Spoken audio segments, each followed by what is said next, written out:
en el Evangelio de Juan, capítulo 13. Hoy nos tocaría ver acerca de versículos 18 al 30. La última vez que me tocó compartir, habíamos visto del capítulo 13 justamente los primeros versículos. Estos primeros versículos hablaban del lavamiento de los pies que hizo nuestro Señor Jesús, mostrando la humildad, mostrando el servicio, mostrando la iniciativa de servir a sus discípulos. Así que con esto en mente vamos a leer estos pasajes, desde el 18 al 30 vamos a leer. Dice la palabra del Señor en Juan capítulo 13, versículo 18. No hablo de todos vosotros, yo sé a quienes he elegido, mas para que se cumpla la Escritura, el que come pan conmigo levantó contra mí su calcañar. Desde ahora os digo, antes que suceda, para que cuando suceda, creáis que soy yo. De cierto os digo, el que recibe al que yo enviare, me recibe a mí. Y el que me recibe a mí, recibe al que me envió.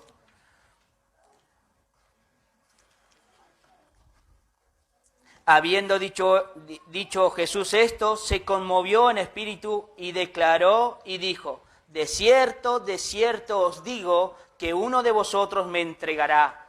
Entonces los discípulos se miraban unos a otros, dudando de quién hablaba, y uno de sus discípulos, el cual Jesús amaba, estaba recostado al lado de Jesús. Y a este pues hizo señas Simón Pedro para que le preguntase quién era de quien hablaba. Él entonces, recostado cerca del pecho de Jesús, le dijo: Señor, ¿quién es? Respondió Jesús: a quien yo diere el pan mojado, aquel es.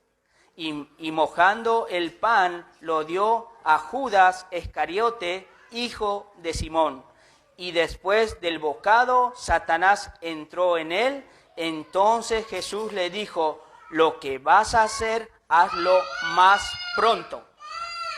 Pero ninguno de los que estaban a la mesa entendía por qué le dijo esto.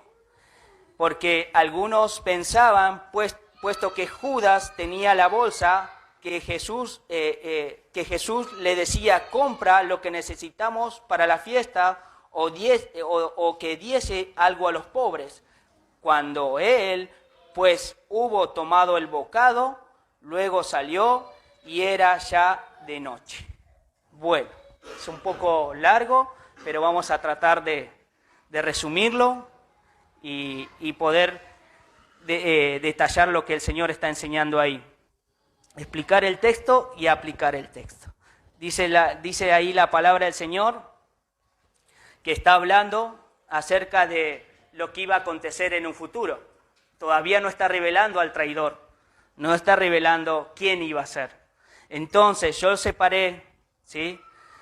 El bosquejo de la enseñanza es la traición anticipada, habla del versículo 18, la traición anunciada por Cristo, habla del versículo 19 al 21, la sorpresa de los 12 por la noticia, habla del 22 al 25, y el último punto dice: Jesús se dirige al traidor. Ahí sí, ya va directamente a Judas, del versículo 26 al 30. Y algo que buscando, investigando, encontré esta palabra, que decía: la palabra traidor, ¿sí?, suena fea en cualquier idioma. Cualquier idioma que lo escuches, la palabra traidor suena feo. Hay quienes traicionan a su país, o también hay quienes que traicionan a una causa, a una responsabilidad. Y hay algunas naciones que han reservado el castigo más severo de pena de muerte para aquellos que cometen actos de traición. Hasta el día de hoy hay países que hoy en día, con pena de muerte, dan aquellos que traicionan al país o a su responsabilidad. En la Biblia también encontramos actos de traición, tanto en el Antiguo Testamento como en el Nuevo Testamento. Hay muchos, que si me ponía a hablarles de hoy, terminábamos mañana. Pero el traidor más notorio en la Biblia y en toda la historia humana fue Judas Iscariote. ¿Sí? Judas tuvo el privilegio de ser uno de los 12 seguidores más próximos al Señor Jesucristo durante su ministerio terrenal. Él convivió sus enseñanzas, ¿sí? El relato trágico y oscuro de la historia de Judas revela las profundidades del mal en el que puede hundirse el corazón humano o de cualquier creyente, ¿no? Hay que tener cuidado. Es una advertencia ver lo que Judas ha hecho. Aún la mejor circunstancia, el nombre de Judas Iscariote, fíjense, en los evangelios lo tienen como el último de los discípulos. Cuando hacen el listado en los evangelios, tanto Mateo en Lucas, está como último, ¿sí? Y cada evangelista declara, ¿sí? También está en Juan y en Lucas, declaran que él es el traidor o él es el que le iba a entregar. Ellos detallan ese punto para que sepan, a diferencia del otro Judas que había. Entonces lo marcan como el último de los discípulos cuando lo enumeran y también le marcan ese punto que él es el que iba a traicionar o él es el que iba a entregar a Jesús. Poco se sabe de la vida de Judas antes de convertirse en apóstol. Su padre era Simón Iscariote, ¿sí? Lo leímos ahí en el versículo 26. Solamente sabemos de su padre, de su madre no sabemos su procedencia. La Biblia no revela cuándo y dónde conoció Judas a Cristo, y tampoco revela la Biblia en qué momento Jesús llama a Judas, como sí lo vemos a otros discípulos, ¿sí? A Mateo, a Pedro y demás. Pero no revela cuando Jesús llama a Judas. Se dice que él no era de Galilea, ¿sí? No se sabe, posiblemente era de Hebrón, era de la tribu de Judá, y continúa hablando acerca de cómo el discípulo llamado Judas Iscariote no conocía realmente a su Señor y a su Salvador. Y una pregunta que me hice, ¿por qué lo seguía? ¿Sí? ¿Por qué lo seguía Judas a Jesús? ¿Cuál era su propósito? ¿Qué es lo que tenía pensado? Entonces algo que encontré dice, por un lado Judas, como muchos de sus compatriotas judíos, ¿sí? Esperaban que Jesús derrocara a los romanos y restaurara la soberanía política de Israel. El Mesías, el prometido, el rey, había llegado. Entonces él, como otros judíos, creían que él iba a derrocar a los romanos. Por otra parte, también le motivaba la avaricia, el deseo de poder y la ambición mundana. Sin duda, por su pertenencia al círculo íntimo de seguidores de Jesús, estaba en su mente, ¿sí?, tener una posición dentro del reino. Si Jesús va a reinar, yo voy a estar como ministro. Él pensaba en eso, todo lo terrenal. También en su mente estaban las riquezas, el poder y el prestigio. Con el paso del tiempo, ¿qué le pasó a Judas? La desilusión de Judas se incrementó. Jesús no mostró señales de hacerse el político conquistador y el Mesías militante, ¿sí?, o militar, que tan ferviente él esperaba. Judas esperaba que haga algo Jesús contra este rey que está gobernando en este tiempo en Jerusalén, decía en su mente. De hecho, Cristo había rechazado el intento del pueblo de querer hacerlo rey. Eso está en Juan 6, 14 al 15.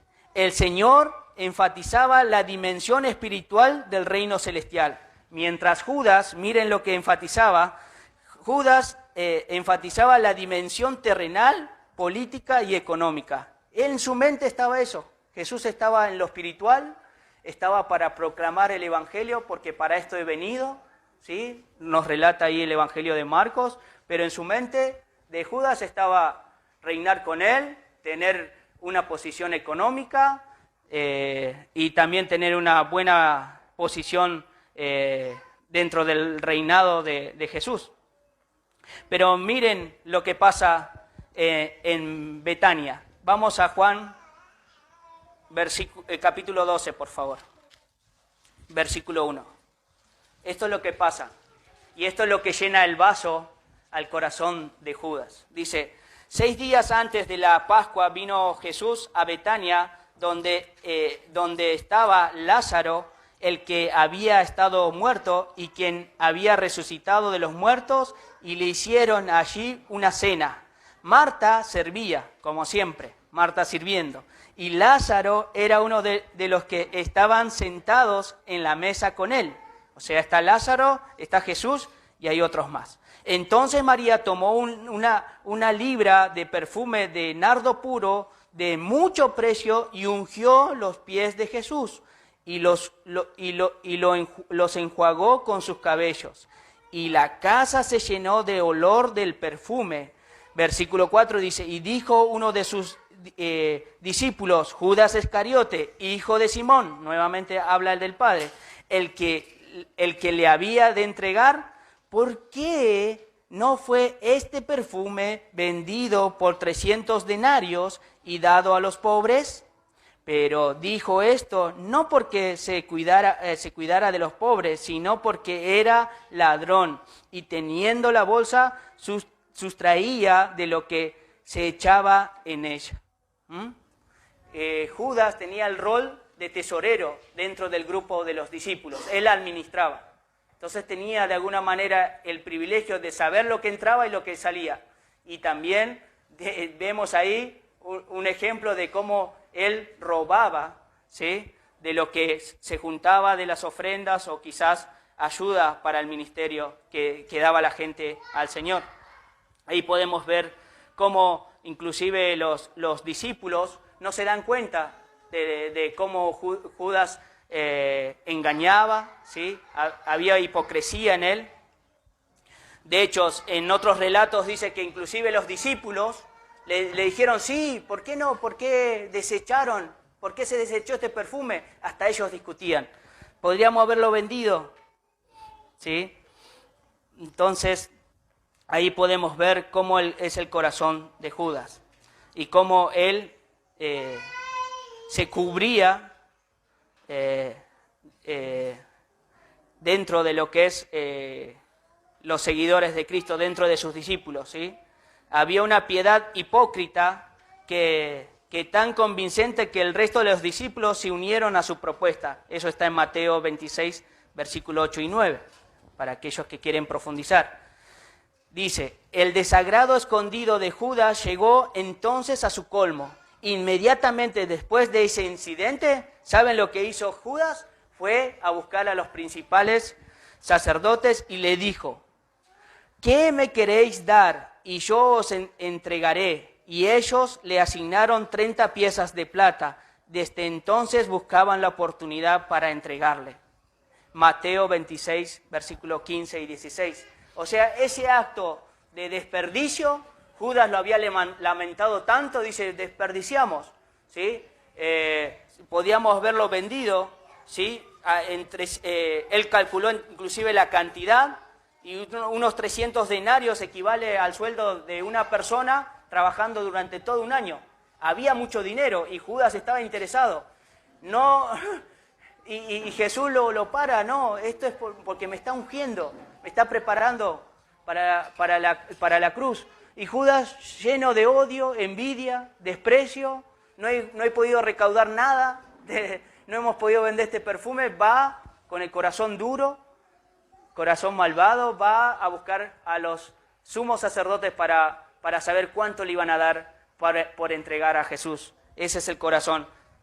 Continúa ahí ese episodio terminando Judas con los sumos sacerdotes. Pero algo que debemos saber es que para los discípulos Judas estaba escondido, pero para Jesús no, ¿sí? Vayamos a Juan 6:70 y versículos 70 y 71. Mire lo que nos dice el Señor. Si bien no recuerdo estos versículos, lo hemos leído, pero está bueno recordarlos.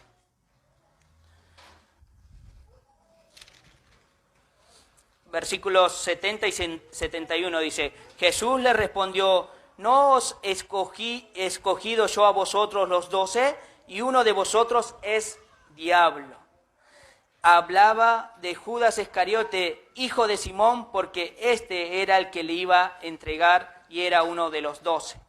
¿Sí? Él ya sabía, desde el momento que los eligió, Jesús ya sabía quién le iba a entregar. Sabía su nombre, sabía su procedencia. El Señor conocía los corazones de cada uno de sus discípulos. Algo que pudimos ver en la enseñanza anterior, basados en Juan 13, versículos 1 al 17, vimos lo que el Señor representa con el servicio del lavado de los pies, esa actividad práctica, ¿sí? Podemos marcarlo en 3 puntos. Está mostrando el servicio, está mostrando la humildad y está mostrando tomando la iniciativa, ¿sí? Ese es el tercer punto. Algo que podemos ahora ver, que a partir del 18, ¿sí? Jesús abre el diálogo y da un giro hacia el traidor. Ahora me voy a encargar de vos, básicamente lo que está haciendo el Señor Jesús ahí. Vamos a leer nuevamente el versículo 13-18 del Evangelio de Juan. Este es el punto llamado la traición anticipada, basada en el Antiguo Testamento. Dice el Señor Jesús, le dice, no hablo de todos vosotros, yo sé a quienes he elegido, más para que se cumpla la Escritura, el que come pan conmigo, levantó contra mí su calcañar. ¿Sí? Jesús está citando el Salmo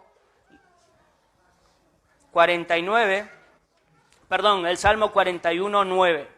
Jesús ahí está citando el Salmo 41:9. Dice el Salmo 41:9, dice, aún el hombre de mi paz es en quien yo confiaba, el que de mí pan comía. ¿Sí?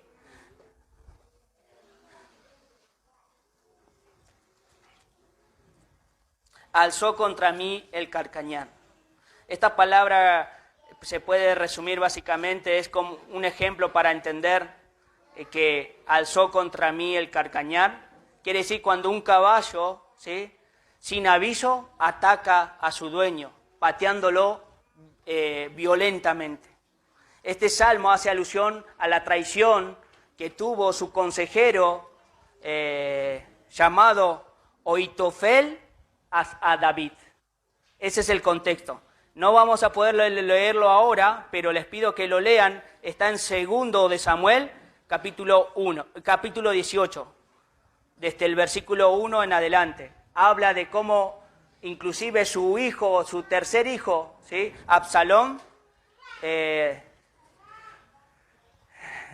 lo traiciona a David, y su consejero, que es el cual se llama Otifel, ¿sí?, también se va con Absalón y también traiciona a David. Y este salmo, después de esa traición, escribió este salmo. Eso dicen los teólogos.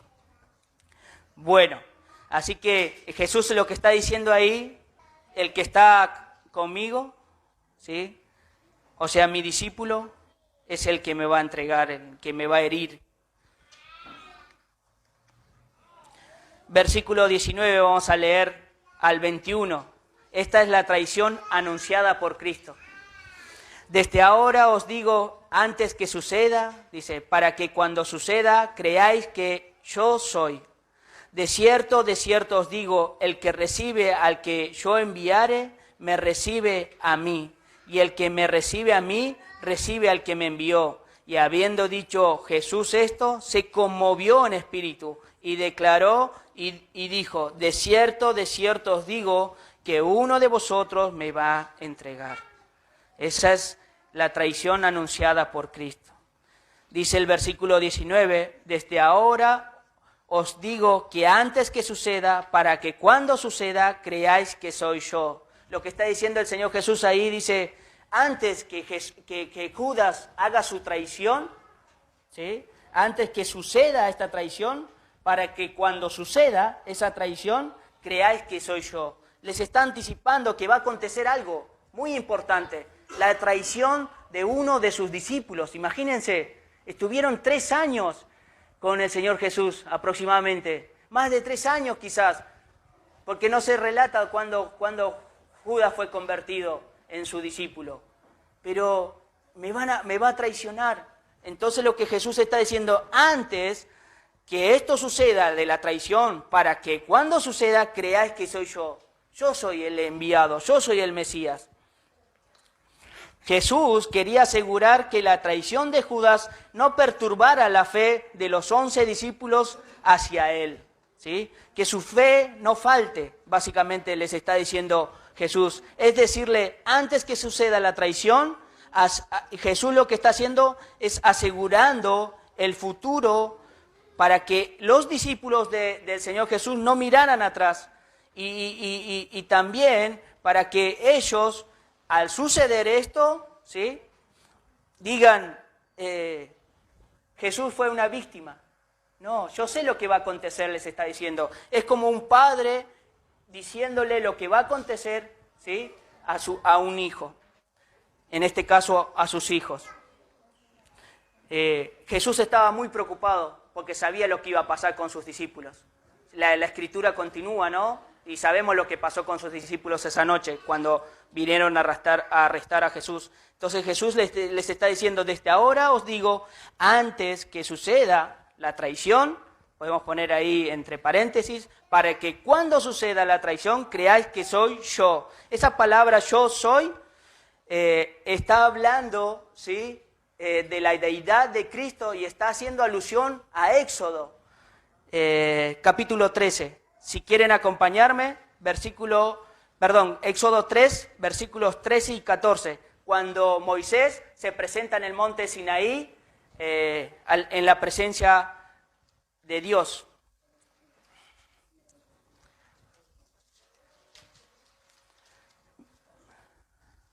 Está Moisés ahí y dice Moisés a Dios, he aquí que llego yo a los hijos de Israel y les digo, el Dios de vuestros padres me ha enviado a vosotros. Si ellos me preguntaran, ¿cuál es su nombre?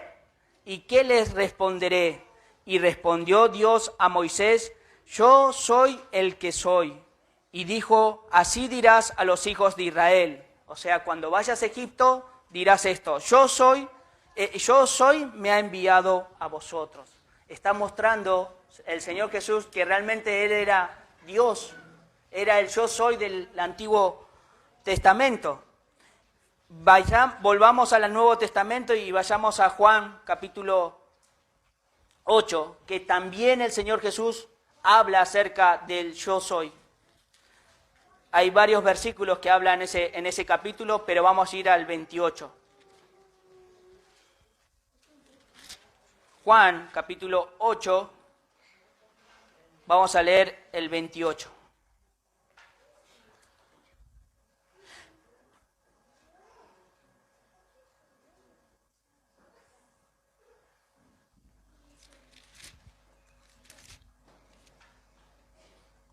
Le dijo pues Jesús, cuando hayáis levantado al Hijo del Hombre, entonces conoceréis que yo soy, y que nada hago por mí mismo, sino que según me enseñó el Padre, así hablo.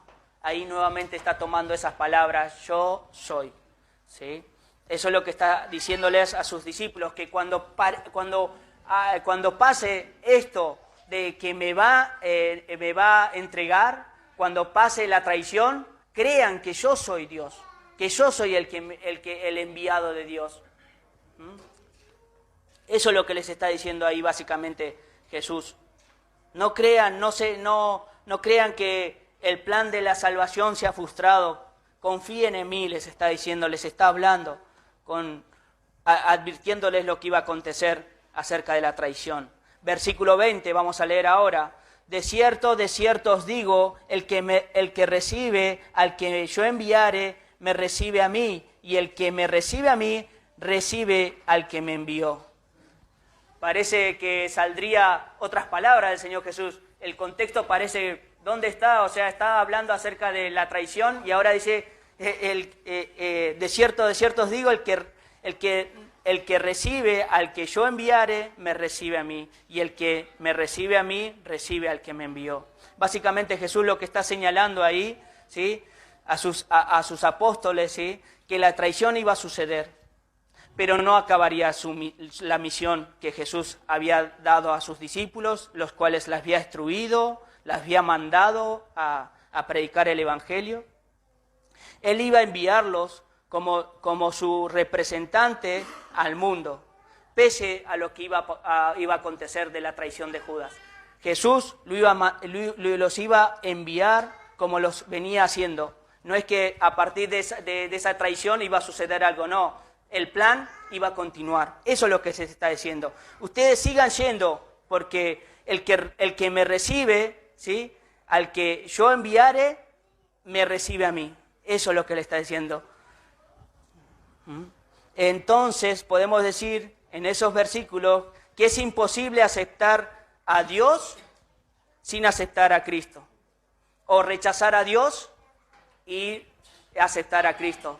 Si vos rechazas a Dios, estás rechazando a Cristo. Si vos aceptas a Cristo, estás aceptando a Dios en tu corazón y estás arrepintiéndote de tu mala vida y estás diciéndole al Señor, creo en aquel que has enviado. ¿Sí? Y de esa manera estás recibiendo al Señor en tu vida y a la vez estás recibiendo a Dios Padre. ¿Sí? Los dos son inseparables, ¿sí? Y cuando el plan de Dios se lleva a cabo, ¿sí?, y Judas entregase al Señor en manos de sus enemigos, sus discípulos debían seguir conscientes del divino llamamiento. Seguirán siendo embajadores de Cristo, pese lo que pese, les está diciendo. Vayan y sigan anunciando el Evangelio. Si alguien, ya sea judío o griego, rechaza el llamamiento, rechaza a Cristo. Si alguien rechaza a Cristo, rechaza al que lo envió, el Dios Padre.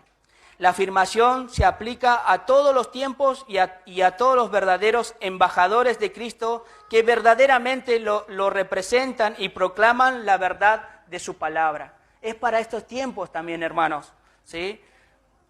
Porque desde los discípulos han sido anunciado el Evangelio, ellos han seguido anunciando, ellos iban de parte de Dios, de parte de Cristo, a anunciar las buenas nuevas y nos ha llegado a este tiempo.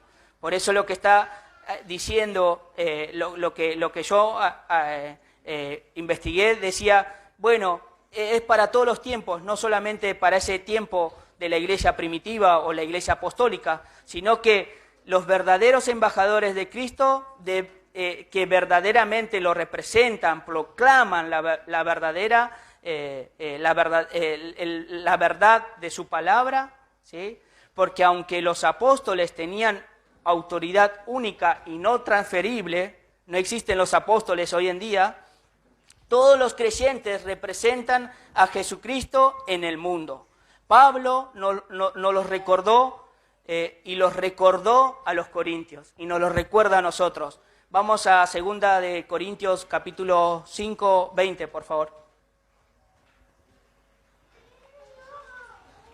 Así que estos discípulos iban a continuar con la obra de salvación, iban a ser embajadores de Cristo, iban a seguir el apostolado.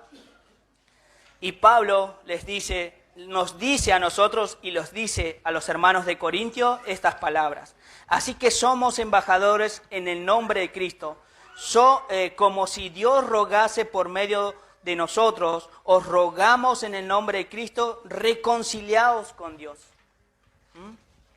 Entonces nosotros, queridos hermanos, hermanas, somos embajadores de Cristo. Aparte de ser embajadores de Cristo, dice en Filipenses 3:20, que los creyentes son como ciudadanos del cielo. Representan al Rey en el mundo de los pecadores perdidos, entre los cuales viven como extranjeros y peregrinos. Primera de Pedro, capítulo 2, versículo 11. Tras haber preparado a los discípulos, asegurándoles que ellos continuarían como sus representantes de la obra de salvación, y que la obra de salvación continuaría. ¿Sí? Sigan ustedes, porque ¿quién es el que les ha enviado? ¿Y quién es el que me envió? ¿Sí? Continúen pese a lo que va a acontecer ahora, en unos instantes, en ese mismo lugar. Jesús declara quién lo iba a traicionar. Versículo 21, vemos ahora, Juan capítulo 13, versículo 21 dice, habiendo dicho Jesús esto, se conmovió en espíritu y declaró y dijo, de cierto os digo, que uno de vosotros me va a entregar.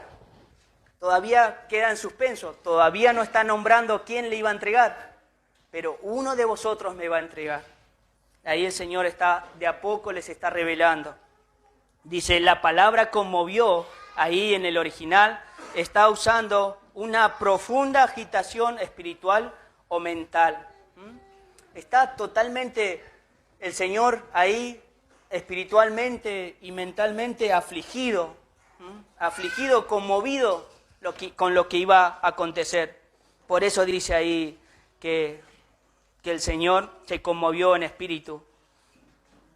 Dice también, esta palabra se cita en distintos pasajes. Por ejemplo, cuando Zacarías ve al ángel Gabriel que se le apareció en el templo, eso está en Lucas 1:12.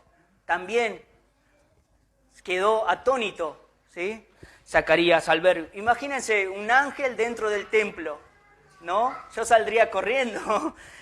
Esa misma palabra se usa. Y también se usa esta angustia profunda cuando Jesús va a la tumba de Lázaro. Eso está en Juan 11, versículo 33. La aflicción ante la perspectiva de la cruz también es esa palabra que se usa. Jesús sabía lo que iba a acontecer en la cruz. La separación del Padre.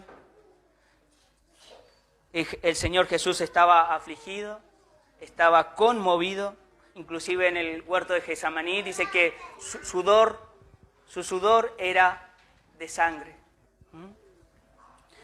En este pasaje de la aflicción del Señor Jesús, las emociones de Jesús se muestran en un estado de agitación.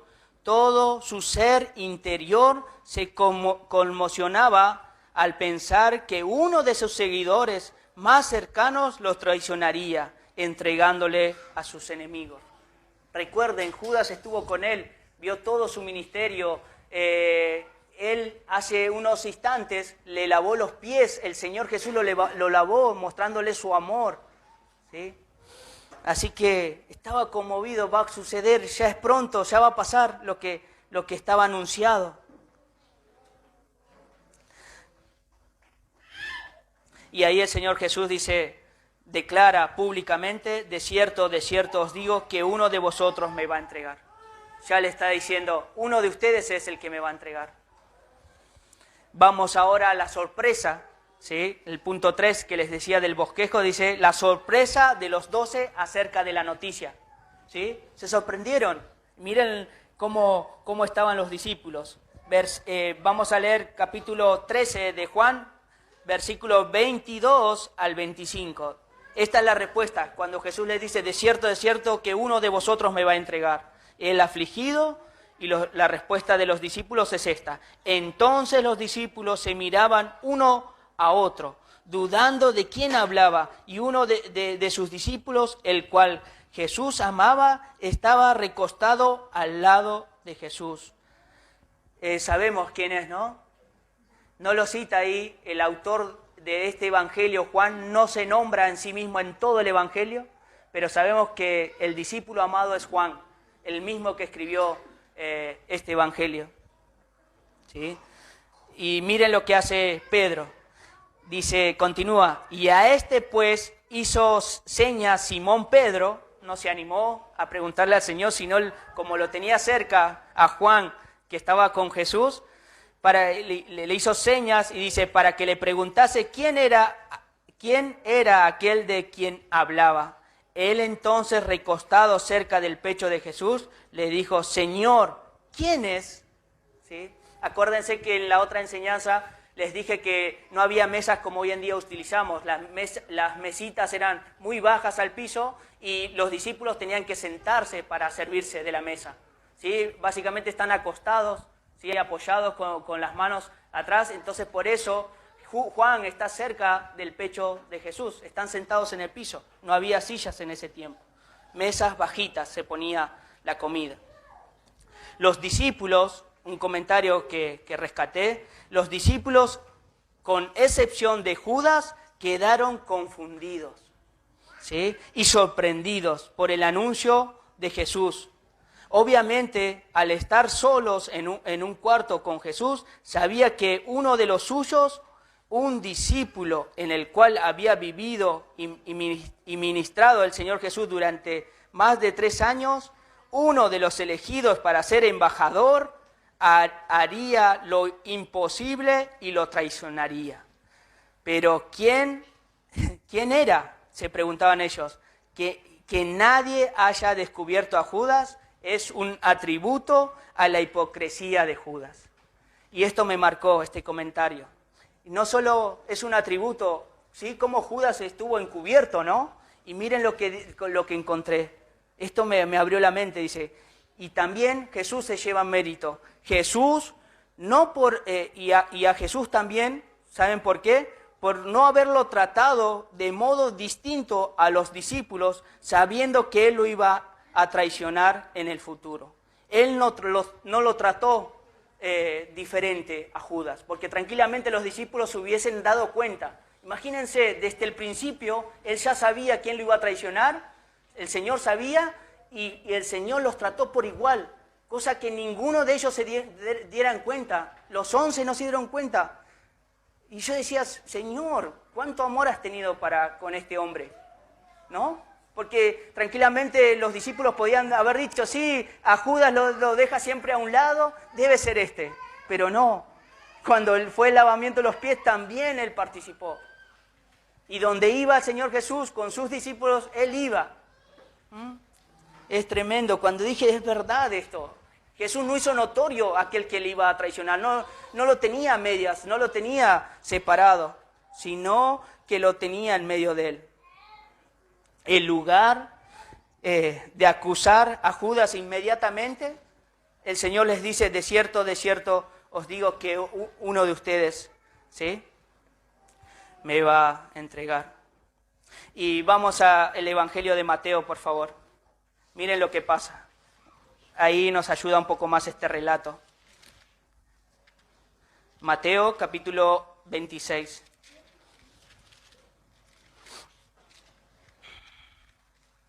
Nos ayuda también este relato del evangelista Mateo, hablando de lo que aconteció esa noche. Vamos a leer versículos 20 y 22 del capítulo 26 de Mateo. Miren lo que dice. Y cuando llegó la noche, se sentó a la mesa con los 12. Esto es en el aposento alto, están con sus discípulos el Señor. Y dice, mientras comían, dijo, de cierto os digo que uno de vosotros me va a entregar. Las mismas palabras que leímos recién. Y entristecidos en gran manera comenzó cada uno de ellos a decirse, ¿soy yo, Señor? Y el evangelista Marcos, en este mismo relato, dice que cada uno se preguntó, ¿soy yo, Señor? ¿Soy yo, Señor? Cada uno se preguntaron. Imagínense algo que meditaba, y decía, ni ellos creían en sí mismos, ¿se dan cuenta? Porque sabían que algo había en ellos, que le podían traicionar, por eso dudan, ¿seré yo, Señor? Por favor avísame, porque básicamente no, es tremendo. Así es el corazón del hombre. A veces, ¿no? No sabemos lo que va a acontecer el día de mañana, pero Jesús sí sabía. Por eso tenemos que acudir a Él pidiéndole ayuda día tras día. Entonces ellos, siendo sus discípulos, imagínense, no creían en sí mismos, dudaban de ellos mismos, de su integridad y demás. Y hay una excepción que hace Judas. Fíjense lo que dice Judas cuando cada uno dice, seré yo, Señor, seré yo, Señor. En el versículo 25, miren lo que dice Judas. Entonces respondió Judas, el que le entregaba, dijo, ¿soy yo, maestro? Y Jesús le dijo, tú lo has dicho. No usa la misma palabra, usa rabí, no usa seré yo, Señor. Le dice, ¿seré yo, rabí? ¿Seré yo, maestro? Es diferente en las palabras que usa Judas. Cuando le va a entregar también, le dice, maestro. Continuamos. Entonces, Pedro le dice de forma, con señales, a Juan, que estaba a su lado, acostado con él, con el Señor Jesús, ahí, y le dice, decile quién es el que iba a traicionar. Y Juan le dice, ¿no? Señor, ¿quién es? Y continúa el relato. Ahora sí, vayamos a los versículos 26 y 30 del Evangelio de Juan que estamos viendo, capítulo 13. En esta parte ya se va a dirigir completamente al traidor. Jesús se dirige al traidor. Ya no más secretos, ya no más detalles de aquel que le iba a entregar. Respondiendo Jesús, le dice a Juan, le dice, a quien yo diere el pan mojado, aquel es. Y mojando el pan, dio a Judas Iscariote, hijo de Simón, y después del bocado, Satanás entró en él. Entonces Jesús le dijo, lo que vas a hacer, hazlo pronto. Pero ninguno de los que estaba en la mesa entendió porque le dijo esto. Porque algunos pensaban, puesto que Judas tenía la bolsa, que Jesús le decía, compra lo que necesitamos para la fiesta, o que diese a los pobres. Cuando él, pues, hubo tomado el bocado, luego salió y era ya de noche. Ahí Jesús ya directamente se dirige a Judas.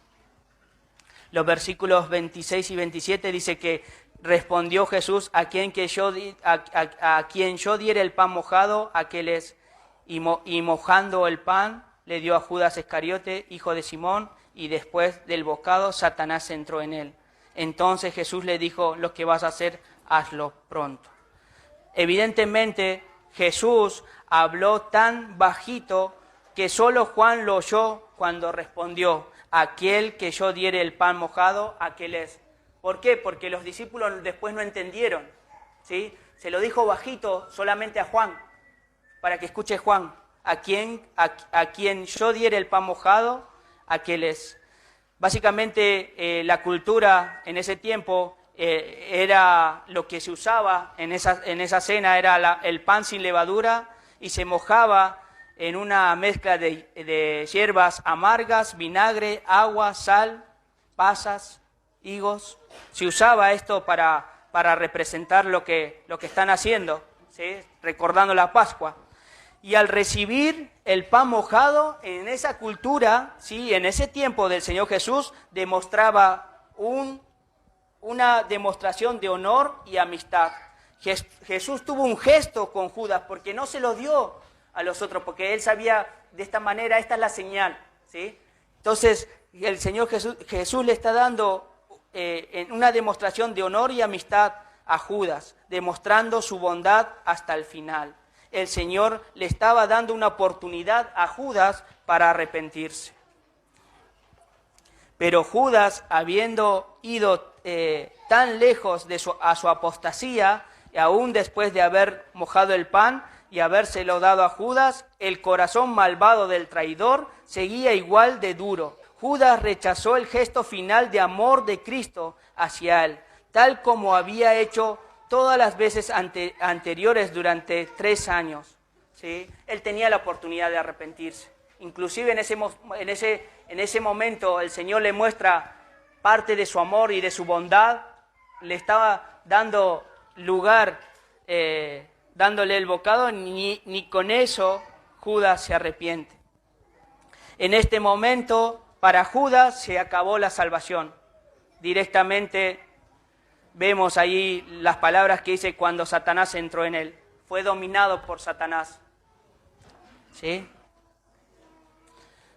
Algo que debemos comprender es, evidentemente el diablo ganó el control directo sobre Judas en 2 ocasiones. Antes de organizar la traición, cuando va a los sumos sacerdotes, y ahora que estaba a punto de ejecutarse esa traición.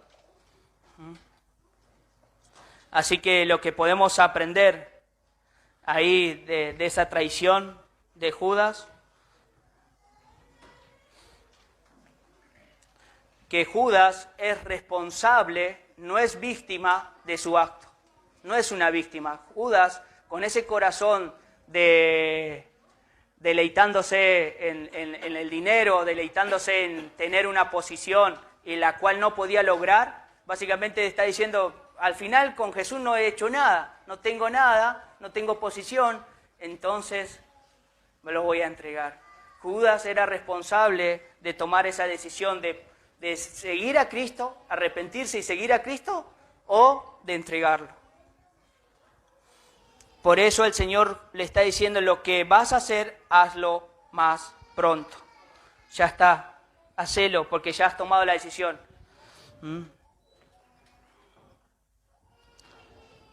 Versículo 28 vamos a leer. Pero ninguno de los que estaba a la mesa entendió por qué le dijo esto. Porque algunos pensaban, puesto que Judas tenía la bolsa, que Jesús le decía, compra lo que necesitamos para las fiestas, o diese algo a los pobres. Cuando él pues hubo tomado el bocado que Jesús le había dado, luego salió, tomó el bocado y luego salió y era ya de noche.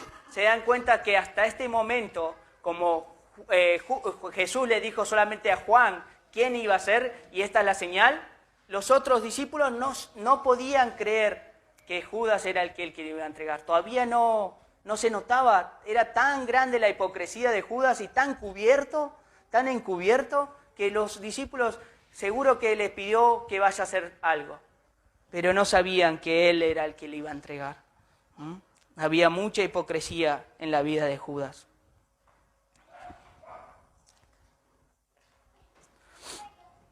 Algunas aplicaciones quisiera compartirles para terminar. Judas, como un ejemplo en la historia tenía una oportunidad y privilegio, la cual lo despreció. Tenía la oportunidad de arrepentirse, tenía el privilegio de estar como uno de sus discípulos, pero no quiso.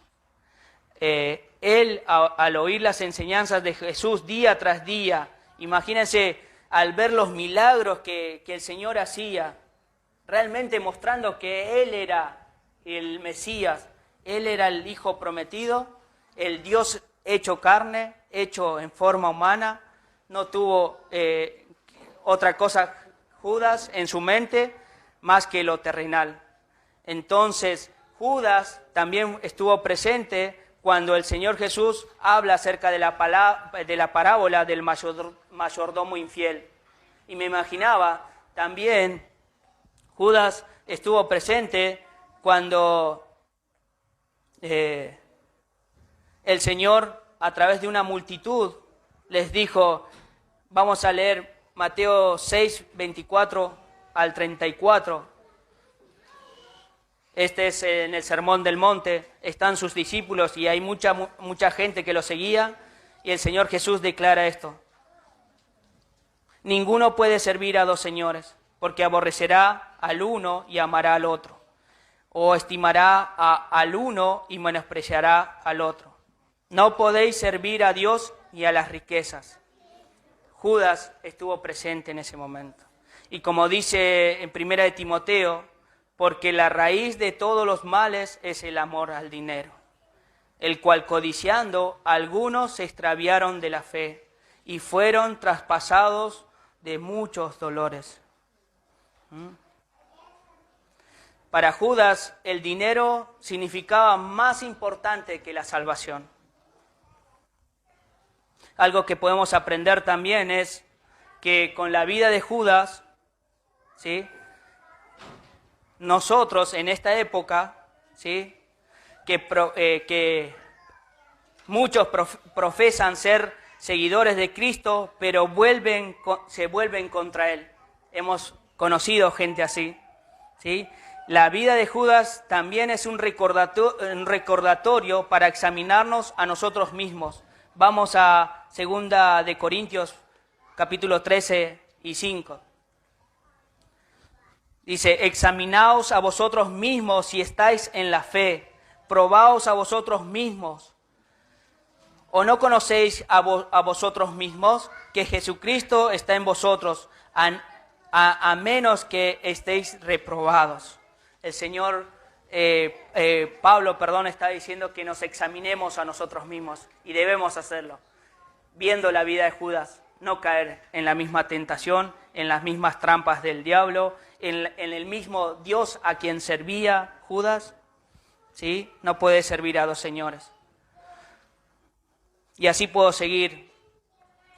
Por último, tengo otras aplicaciones más, pero por último quiero mostrarles algo que Judas muestra con su vida y su ejemplo de traición.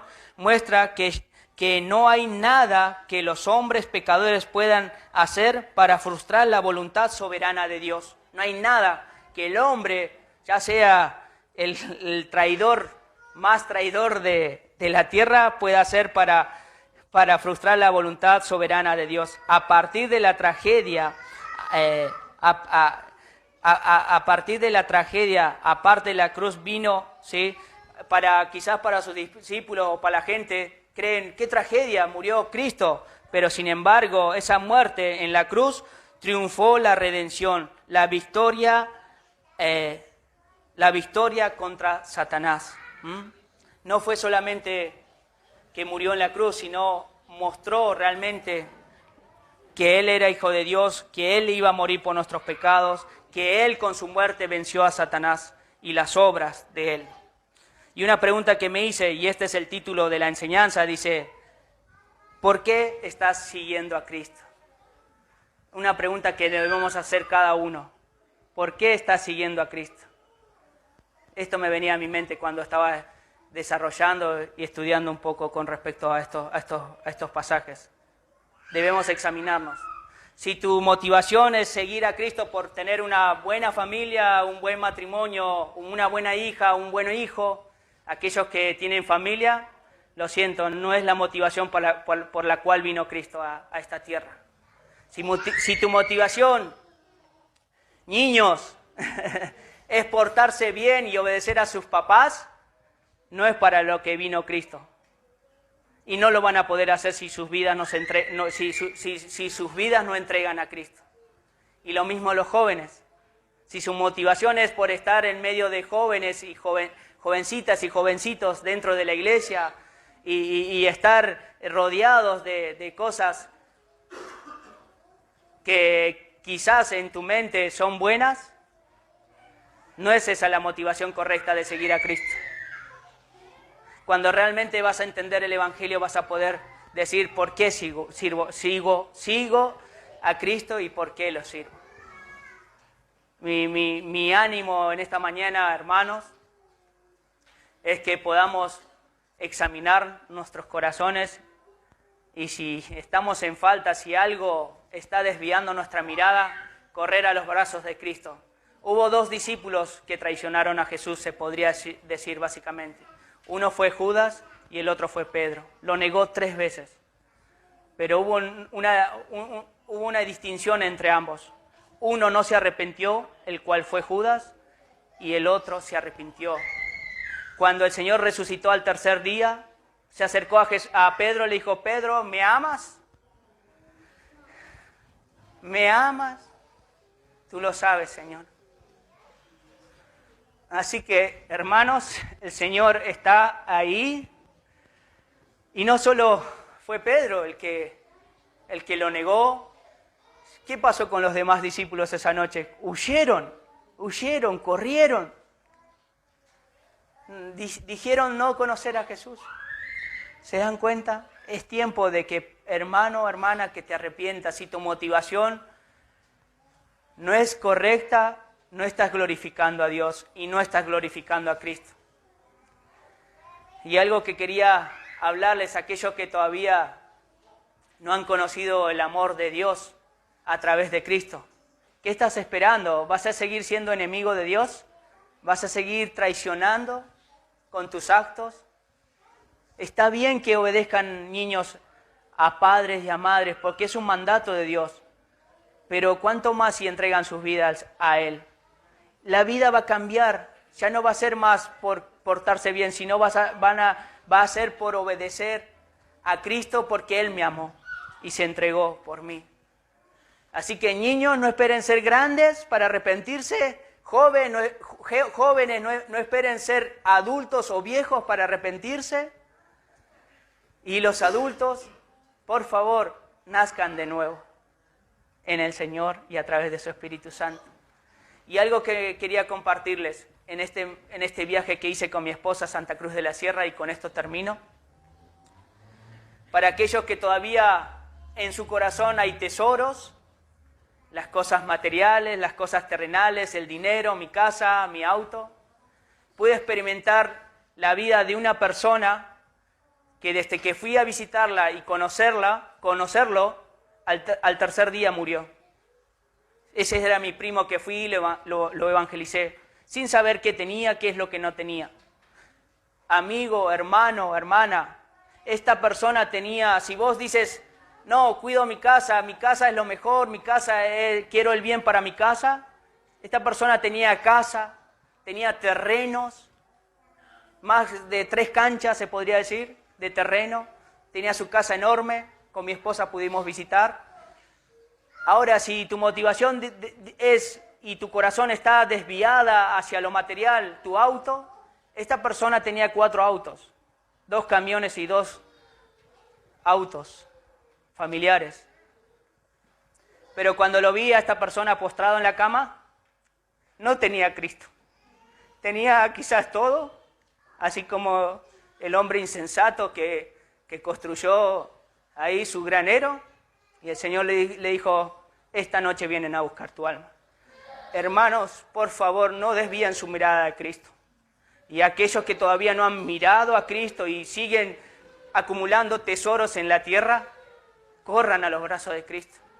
Esta persona no tenía a Cristo y estaba postrado en la cama. Yo le pedía que clame al Señor para salvación. Y si estaba en su voluntad, Él se iba a sanar. Pero la voluntad de Dios fue otra. Así que, por favor, examinemos nuestro corazón. ¿Dónde está? ¿Dónde está? Y algo bueno que también pude experimentar, y mi mente me llevó al Señor, cuando subo al avión y el avión sube al cielo, del cielo veía luces que se prendían, eran las casas, se prendían una, otra, y ¿saben lo que me vino a la mente? Era que el Señor, yo creo que debe ver así cuando un corazón se arrepiente, viene al Señor y se prende una luz en esa vida. Porque la palabra del Señor dice que Cristo vino a hacer luz a nosotros.